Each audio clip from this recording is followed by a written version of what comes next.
kid because, well, I mean, most kids usually do like things with school plays and stuff, but it's like fun. But for me, it was like something I like always wanted to do, so I always tried to do it like, through middle school and high school and stuff. And I don't know, acting just kind of brings out this passion in me that I just can't get with anything else. So I figured that was when I got it. Okay. Mostly just background roles because they were the easiest to get to and things I could get without experience. Like the new Godzilla movie, that, and like one of the new Avengers movies. I'm not sure which one, but I like the experience you do get because you get to see how things work and what happens behind the scenes instead of when you're on camera and stuff like that. Okay. I have to say Zendaya because I noticed that like in her recent movie, the Spider-Man film, she played a really like different character than she usually plays like on Disney Channel and stuff. I'm actually from Georgia, but I used to think that I was from New York. Why? Because me and my brother were really similar, like in looks and stuff, and I guess I always got confused thinking that I was from New York, but it's actually him that's from New York. I was a little upset when I found that out, but it's okay. Well, after realizing that being an extra, like in background, you wouldn't really get to the actual camera side, I was like, I need to do more auditions and stuff where I can actually act and do what actors usually do. So I went online and started looking for a bunch of auditions and stuff, and I found this one, and I was like, this one actually looks really cool, so I'm gonna make sure to come to this one. Okay. And then what? And, well, I guess to describe the audition process, it was actually like really different than what I thought, but it was still really cool. How so? Because at least from what I've seen, usually with most auditions, you just go in, you talk to the casting directors a little, you read your lines probably to a camera or just to them, and then basically you're done. But with this one, I got to act out with other people and like practice the lines, like move around and such. We talked about the movie a lot and like what would happen and like how it would be, and we got to like pick out our character names, which I thought was really cool because I just like naming people, so that was really fun.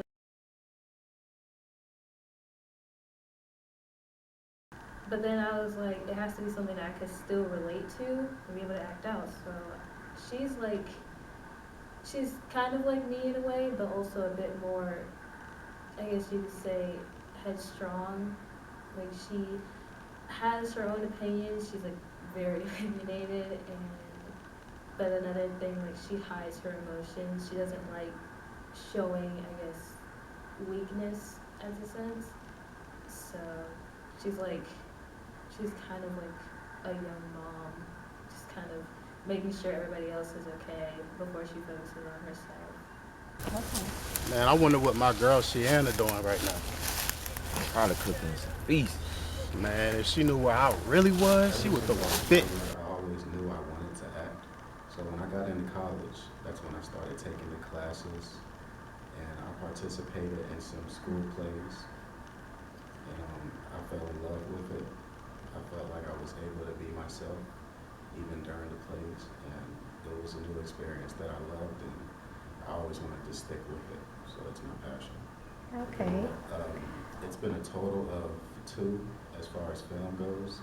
You know, of course, I did stage plays in college, but I took part of T.I.'s movie, The Trap. I was a background extra, and there was another movie shot here in Georgia called Oscar Pistorius, Edge of the Blade, where I played a featured extra as a police officer.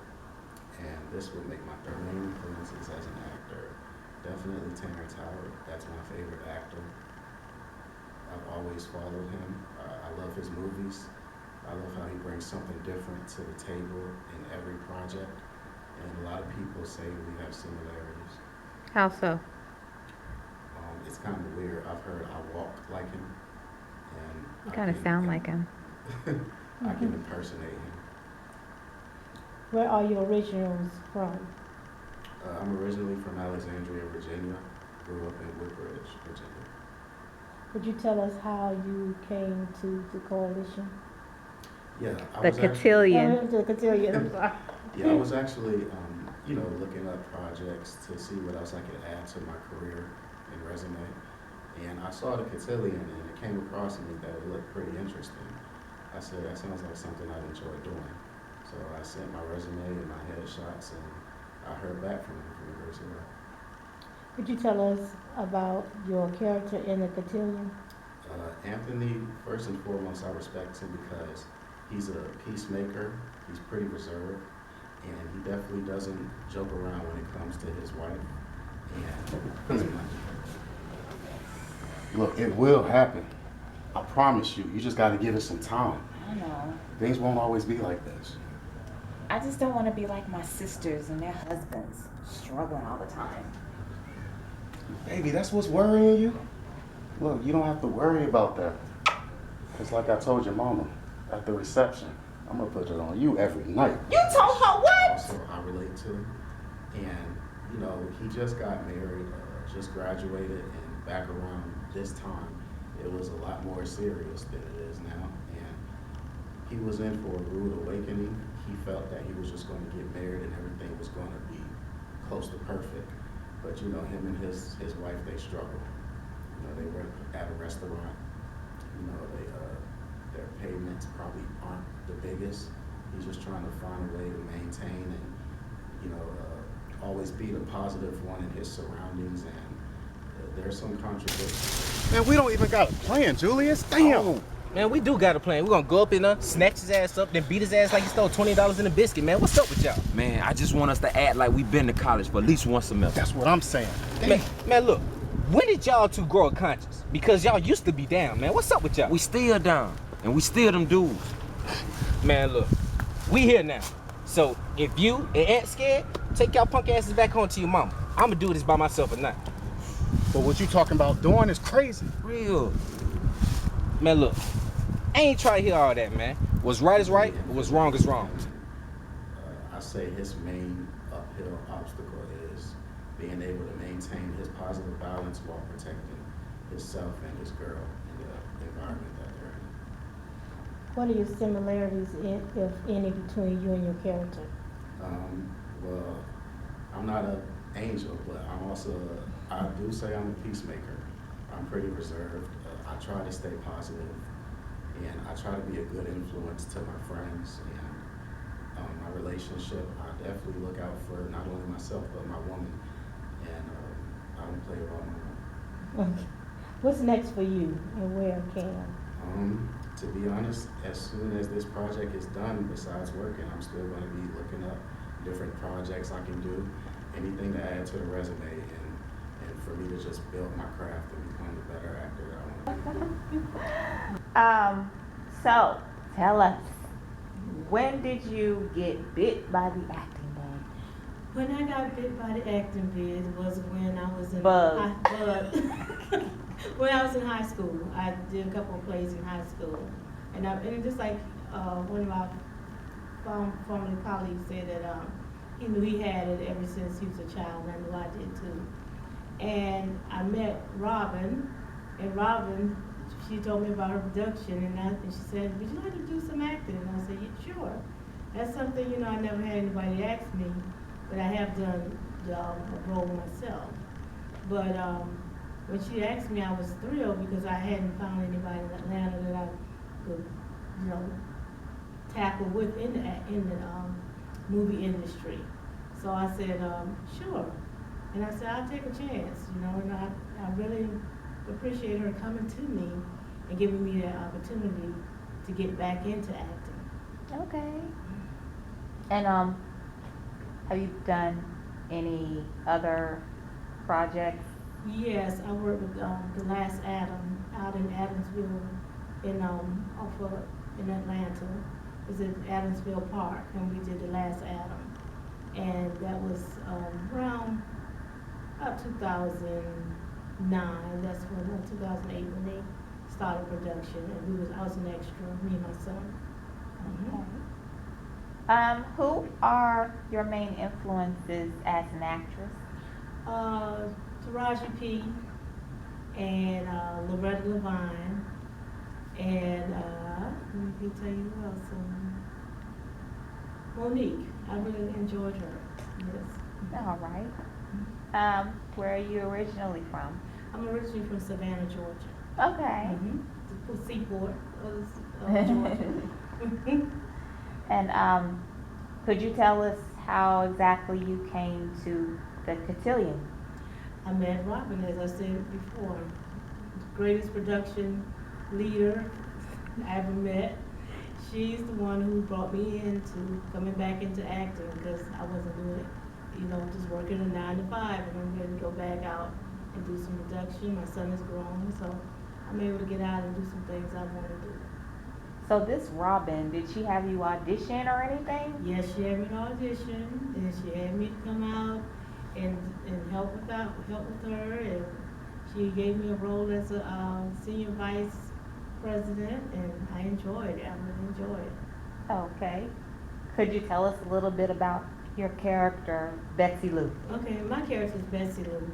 I'm the oldest sister, oldest sister, who just tackles her little two sisters, keep under their bond, try to give them the best guidance that I can. It's 3. We'll take that again. It's 3 sisters. You have 3 younger sisters. 3 sisters, which I have 3 sisters, to be honest with you. It's 3 of us, me and my 3 sisters originally. So I know, I always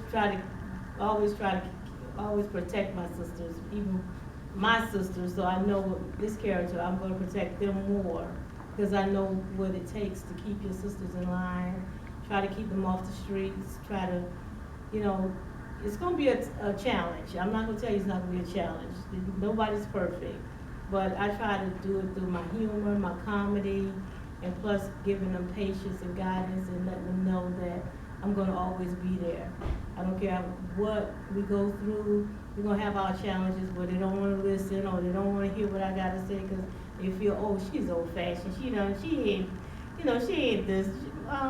My sister, because I play the motherly role, so they're not going to look at me as sister. They look at me as their mother who's trying to be overbearing, always got rules and regulations, which they don't want to follow.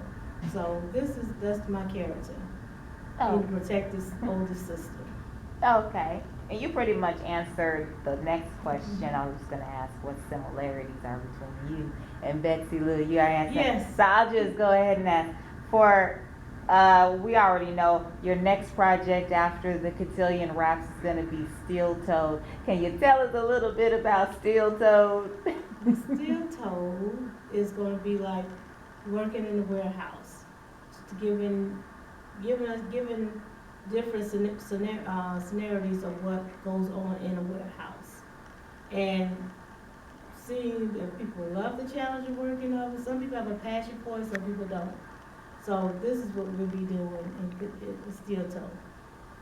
Having our steel toes on, working, pulling our shirts up and working hard and learning everything about the warehouse. And you forgot to make mention that you're the lead in this particular Steel Yes, Toe. I would be the lead character in Steel Toe. Yes. I can give you a lot of ins and outs about the warehouse. I've done it myself. All right. We are speaking with Corey Glover. How you doing? Hey, how you doing, Dr. Gaines? And tell us, Corey, when did you get bit by the acting bug? Acting bug probably bit me in 6th grade. So when I really came out and started acting on stage and in front of people. I've been silly and entertaining people since I was little, though. So I say about the 6th grade, Nutcracker. And what are some projects that you've been on before? I've been in the Nutcracker, Grease, a couple more stage plays, less Let's Murder Marsha, some country stuff. I had to be a country hillbilly on one, Southern Hospitality. I've been extras in movies, TV shows. Haven't had a main role. Well, actually, I just finished my main role last year. My first star in my own first movie, First Orphans. A guy in Atlanta shot for me. He wrote it, directed it, produced it. And I just starred in it for him and helped him with the directing and stuff. And other than that, right now, I'm working on my own projects. Okay. Who would you say are some of your main influences as an actor? As an actor, I would have to say, that's hard. It would be kind of tied between Richard Pryor and Jim Carrey. Okay. For comedy and staying in character, because both of them stay in character, and when they do put on a performance, it's always superb. Okay. And they do their best at it, so. And they look like they love to do it all the time. Right. And that's what I love, so. Okay. Where are you originally from, Corey? I'm originally from Chicago, Illinois, South Side, 63rd Hermitage. Came here, bypassed Texas, then we moved to Georgia. Came to Marietta, actually, Franklin Road. We started pretty much whatever you see on Franklin Road now. My family built that and destroyed a lot of it. But yeah, that's pretty much that. Okay. Could you tell us about how you came to the feature, The Cotillion? Beautiful Robin called me and said, hey, would you like to join us again on the film? And of course I jumped to the opportunity. All right. Could you tell us a little bit about your playing Dr. Gallion? Dr. Gaines. I took it from, he struggled when he was a youth to make it to where he is. He had to become a doctor in those times, being black. But he also picked up a ego about him that, to me, reminds me of European ways, to where they take control over people, and that's pretty much what he was doing. When I'm done with y'all, y'all gonna wish y'all was never born. Hey, man, we've been listening to you for too long, old man. Now it's time to listen to us. Ain't that right, fellas? That's right. Right. Man, Julius, You ain't gonna do nothing. man, y'all ain't got shit to say to me. Y'all ain't nothing but some ignorant-ass little niggas. Straight from Scratchita, Louisiana, Mississippi, and Arkansas. Y'all motherfuckers ain't do nothing but get a lucky break. You ain't shit. Oh, man, you shut up, you old bastard. Hey, wait, Caesar? Stevens, I can't believe you messing with these riffraffs. I thought you had potential.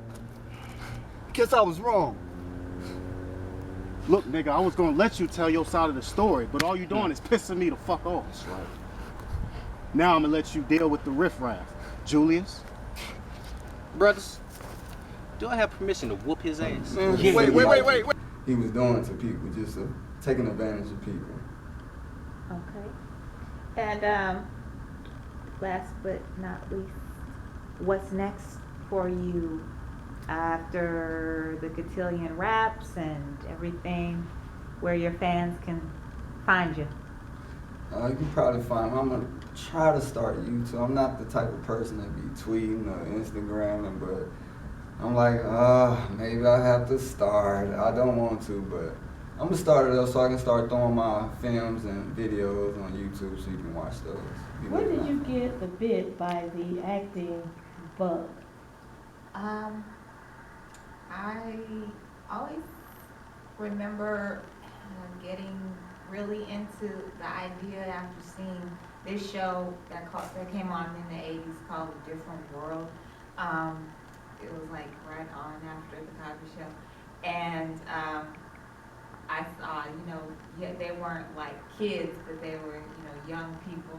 Mm-hmm. And Denise, the daughter, got a spin-off, and I thought, I could do something like that. They just seemed to be having a whole lot of fun. Mm-hmm. And that was when I really started taking a real more serious look into, maybe the possibility of, being an actress one day. Baby. Yeah. Did you notice anything strange between Jackie and Julius tonight at dinner? You were a stranger than normal? I'm serious. I mean, I just felt some type of tension between them or something. I mean, I did notice a little something with Julius, but I thought it was just stress from work. Oh, yeah, could be that. I mean, did you ask Irene? You're joking, right? I mean, Irene will go off the deep end. She's been like that since we were kids. If anybody, I asked Jackie. We're closer. Oh, that's so cute. What? You still scared of your big sister? Man, ain't nobody scared of Irene. I'm the one that used to put spiders in her bed when I was 8, remember? I Well, have all right, origins all right, in baby. Seattle, Washington. Those Could you tell us how you came to Cotillion? Well, I wrote it. What inspired me to write The Cotillion was my experience in the year 2012 when I lived for the summer in Baton Rouge, Louisiana. Leaving Georgia and going to Louisiana, for me, I kind of felt like I left the country. That's how different it is. It's from other states. And I had just, like, the food, the culture, the jazz, the everything, the people speaking French.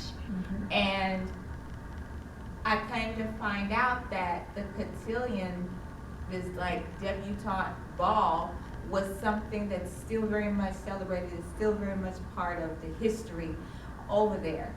And I definitely wanted that to be like the unspoken character, the character that doesn't say anything, if you will, but is huge.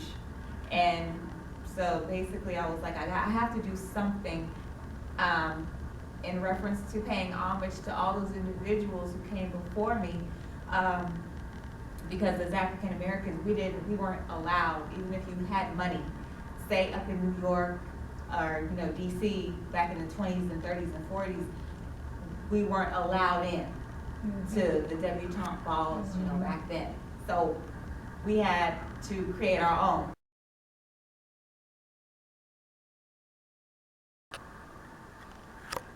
Okay. We're here with Robin Sierra Whitmore, executive producer, writer, and founder of Whitmore Studios. Hi. How you doing? I'm fine, thank you. Great. When did you get the bit by the acting bug? Cut. We're here with Robin Sierra Whitmore, writer, director, producer, and founder of Whitmore Studios. How you doing today? I'm fine, thank you. When did you get the bite by the acting bug? The bit.